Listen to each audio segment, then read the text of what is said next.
Hello అండి. స్టూడెంట్స్లో చాలా మంది ఫేస్ చేసే ఒక కామన్ ప్రాబ్లం గురించి ఈరోజు మనం మాట్లాడుకుందాం. అదేంటంటే చదువు మీద ఫోకస్ పెట్టలేకపోవడం. ఈ ఫీలింగ్ ఎంత ఫ్రస్ట్రేటింగ్గా ఉంటుందో మనందరికీ తెలుసు. ఈ మాట వినగానే అరే ఇది నా గురించే కదా అని చాలా మందికి అనిపించుంటుంది. ఎన్ని మోటివేషనల్ వీడియోలు చూసినా దాని ఎఫెక్ట్ 5 నిమిషాలు కూడా ఉండట్లేదు. అసలు ఈ ఫీలింగ్ ఎందుకొస్తుంది? దీని నుంచి ఎలా బయటపడాలి? రండి దీని గురించి కొంచెం డీప్గా చర్చిద్దాం. సరే, అసలు ఈ స్ట్రగల్ ఎక్కడ మొదలవుతుందో కొంచెం లోటుగా చూద్దాం.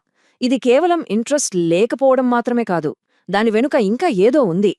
అసలు సమస్య ఏంటంటే అది చదువు మీద ఆసక్తి లేకపోవడం కాదు. దానివల్ల మనం ఇప్పుడు ఏ యాక్షన్ తీసుకోకుండా ఉండిపోతే భవిష్యత్తులో వచ్చే పరిణామాలున్నాయి చూసారా, అదే అసలైన నష్టం.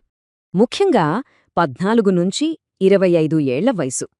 ఇది ఒకరి లైఫ్లో చాలా చాలా కీలకమైన దశ. ఈ 10 ఏళ్లలో తీసుకునే నిర్ణయాలే మన ఫ్యూచర్ మొత్తాన్ని డిసైడ్ చేస్తాయి. ఈ టైంలో వేసే ప్రతి అడుగు జాగ్రత్తగా వేయాలి, ఎందుకంటే దీని ప్రభావం లైఫ్ లాంగ్ ఉంటుంది. మనల్ని మనం ఈ కఠినమైన ప్రశ్నలు వేసుకోవాలి. ఇప్పుడు చదవకపోతే భవిష్యత్తులో ఏం చేస్తాం? ఎంతకాలమని పేరెంట్స్ మీద ఆధారపడతాం? ఒక్కసారి సీరియస్గా ఆలోచించాల్సిన విషయమిది. చూడండి, ఇప్పుడు చదువుకోవడానికి పడే కష్టం, ఆ నొప్పి రేపటి మన ఆనందానికి, సక్సెస్కి ఒక పునాదిలాంటిది. ఈరోజు మనం పడే శ్రమ రేపు మనల్ని ఒక విజేతగా నిలబెడుతుంది. ఇది కేవలం మన గురించి మాత్రమే కాదు. ఒక్కసారి మన పేరెంట్స్ గురించి ఆలోచిద్దాం. వాళ్లు మనకోసం వాళ్ల కలల్ని, చిన్న చిన్న సంతోషాల్ని కూడా త్యాగం చేస్తారు. వాళ్ల త్యాగాలకి మనమివ్వగలిగే బెస్ట్ గిఫ్ట్ ఏంటి? మన సక్సెస్ కదా. సరే, ఇదంతా బానే ఉంది, కానీ ఈ సిచ్యువేషన్ నుంచి బయటపడి యాక్షన్ తీసుకోవడమెలా? దాని గురించే ఇప్పుడు చూద్దాం. జస్ట్ 3 సింపుల్ స్టెప్స్తో మళ్లీ కంట్రోల్ మన చేతుల్లోకి తెచ్చుకోవచ్చు. ఫస్ట్, లైఫ్లో నిజంగా ఏం కావాలో ఒక క్లారిటీ తెచ్చుకోవాలి. సెకండ్, మనల్ని పక్కదారి పట్టిస్తున్న వాటిని, అంటే యాప్స్ లాంటివి తీసిపారేయాలి. ఫైనల్గా, ఎంత చిన్నదైనా పర్లేదు, ఒక ప్రయత్నమైతే మొదలుపెట్టాలి. పెద్ద పెద్ద మార్పులన్నీ చిన్న చిన్న అడుగులతోనే మొదలవుతాయి. ఇక్కడ కనిపిస్తున్న ఈ నంబర్ జస్ట్ 2 నిమిషాలు, కానీ ఇది మన ప్రయాణంలో ఒక పవర్ఫుల్ టూల్ కావచ్చు. అవును, దీన్నే 2 మినిట్ రూల్ అంటారు. ఏమీ చెయ్యాలనిపించకపోయినా పర్లేదు, బలవంతంగా ఒక 2 నిమిషాలు పుస్తకం ముందు కూర్చోవాలి, అంతే.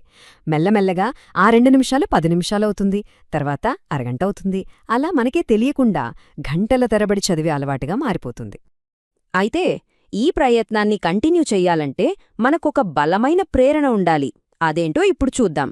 ఎందుకంటే ఒక స్ట్రాంగ్ రీజన్ లేకుండా ఏ పని ఎక్కువ కాలం కొనసాగించలేం కదా.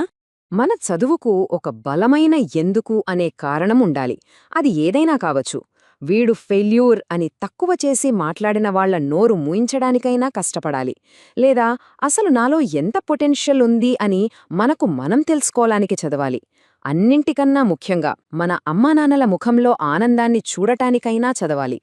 మన సక్సెస్ ఎలా ఉండబోతోందో మనసులో ఒక క్లియర్ పిక్చర్ ఉండాలి. ఆ చిత్రాన్ని ప్రతిరోజూ గుర్తు చేసుకుంటూ ఉండాలి.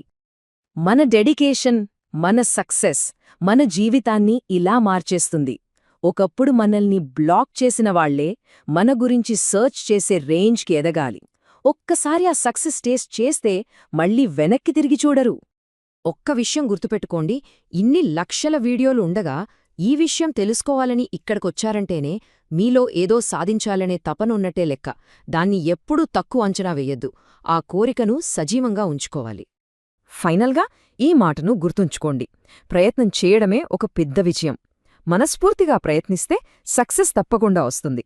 ఎవరు నమ్మినా నమ్మకపోయినా మిమ్మల్ని మీరు నమ్ముకోండి. ప్రయత్నించండి, ఎందుకంటే ప్రయత్నించేవాళ్లు ఎప్పటికీ ఓడిపోరు.